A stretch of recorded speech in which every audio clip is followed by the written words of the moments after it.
Welcome to the Tech Egg. Don't get scrambled. Enjoy the video. In this video, I will explain how to play Rocket League on your phone.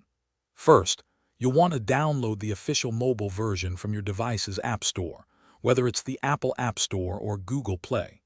Make sure your phone has enough storage, typically around 500 megabytes, and a good internet connection for seamless online matches.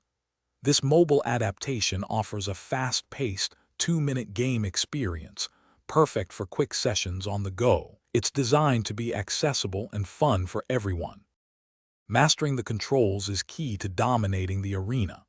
The game features intuitive touch controls for driving, boosting, and jumping, allowing for dynamic aerial plays. You can customize your control layout in the settings to find what feels most comfortable for your hands, whether you prefer a 2-finger or 3-finger setup.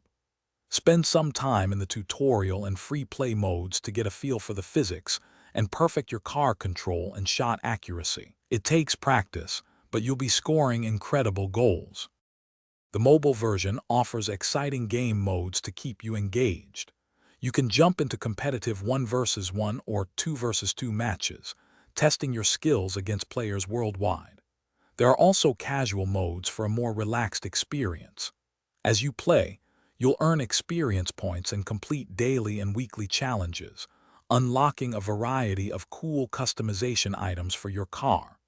Climb the ranked ladder to show off your abilities and reach the top tiers. To truly excel, focus on a few key strategies. Consistent ball control and smart positioning are crucial for both offense and defense. In 2 versus 2 matches, effective communication with your teammate, even through quick chat, can make a huge difference. Don't be afraid to experiment with different car bodies and boosts to find what suits your playstyle. Regular practice will help you refine advanced techniques like wall shots and air dribbles, giving you a significant edge. Good luck and have fun. Thanks for watching. Consider subscribing if I helped unscramble your problems.